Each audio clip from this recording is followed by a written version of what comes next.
10ই মুহররম একটি দিন যার সঙ্গে জড়িয়ে আছে ইতিহাসের অসংখ্য পবিত্র ঘটনা। আশুরা শুধু কারবালা নয়, এটি নবী হযরত আদম আলাইহিস সালাম থেকে শুরু করে বহু নবীর জীবনের মোড় ঘুরিয়ে দিয়েছে। চলুন জেনে নেই আশুরা দিবসে কি ঘটেছিল নবীদের জীবনে। হযরত আদম আলাইহিস সালাম। আশুরার দিনে হযরত আদম আলাইহিস সালামের তওবা কবুল হয়।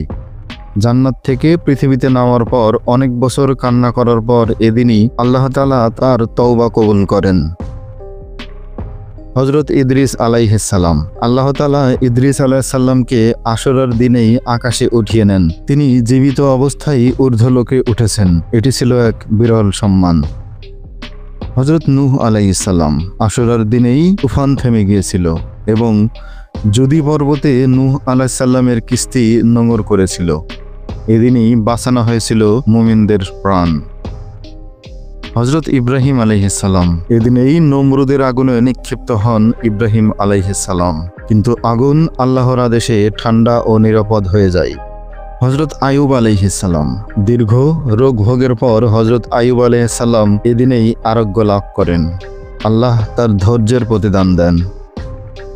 হযরত মুসা আলাইহিস সালাম। ফিরাউন থেকে মুক্তির জন্য আল্লাহ তাআলা এই দিনেই মুসা আলাইহিস সালাম ও তার কওমকে নাজাত দেন। রেড সি বিভক্ত হয়ে যায় এবং মুসা আলাইহিস সালাম ও তার অনুসারীরা নিরাপদে পার হয়ে যান, আর ফিরাউন তার সৈন্যবাহিনী সহ নীল দরিয়ায় ডুবে মারা যায়। হযরত ইউনুস আলাইহিস সালাম। আশুরার দিনেই মাছের পেট থেকে মুক্তি পান হযরত ইউনুস আলাইহিস সালাম। তিনি তার ভুল স্বীকার করে আল্লাহর কাছে ক্ষমা চান। আল্লাহ তাকে মুক্ত করেন। হযরত ঈসা আলাইহিস সালাম। অনেকে বলেন এদিনেই হযরত ঈসা আলাইহিস সালামকে আকাশে উঠিয়ে নেওয়া হয়। শত্রুরা তাকে হত্যা করতে পারেনি। হযরত ইয়াকুব আলাইহিস সালাম ও হযরত ইউসুফ আলাইহিস সালাম। এদিনেই হযরত ইয়াকুব আলাইহিস সালাম তার প্রিয় পুত্র ইউসুফ আলাইহিস সালামের সাথে পুনর্মিলিত হন। বছরের পর বছর পর এই পুনর্মিলন ছিল এক অলৌকিক ঘটনা। হযরত মুহাম্মদ সাল্লাল্লাহু আলাইহি সাল্লাম ও রোজার গুরুত্ব। আল্লাহর রাসূল মুহাম্মদ সাল্লাল্লাহু আলাইহি সাল্লাম মদিনায় এসে জানতে পারেন ইহুদিরা এই দিনে রোজা রাখে। তিনি বলেন, আমরা মুসা আলাইহিস সালাম এর প্রতি আরো অধিক হকদার, আর তিনি আশুরার রোজা রাখেন এবং সাহাবীদেরকেও রোজা রাখতে উৎসাহ দেন। হযরত ইমাম হুসাইন ও কারবালা। 61 হিজরির এই দিনেই কারবালার ময়দানে শহীদ হন রাসূলের প্রিয় দৌহিত্র ইমাম হুসাইন রাদিয়াল্লাহু তাআলা আনহু ও তার পরিবার। সত্য ও ন্যায়ের পক্ষে দাঁড়িয়ে জুলুম ও অন্যায়ের বিরুদ্ধে চরম আত্মত্যাগের এক অমর ইতিহাস রচনা করেন তারা। কারবালার এই ঘটনা আজও কাঁদায় কোটি মানুষের হৃদয়।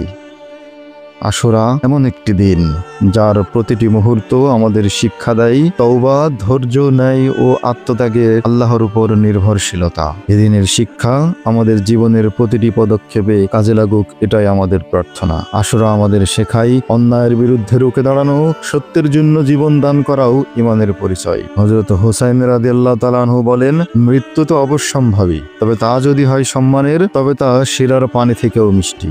আজও কারবালার সেই শিক্ষা মুসলিমদের জাগ্রত করে, কাঁদায় আর প্রেরণা যোগায়। 10ই মুহররম শুধু শোক নয়, এটি সত্য, সাহস ও আত্মত্যাগের প্রতীক। আপনি কি আশুরার এই শিক্ষা আপনার জীবনে ধারণ করছেন?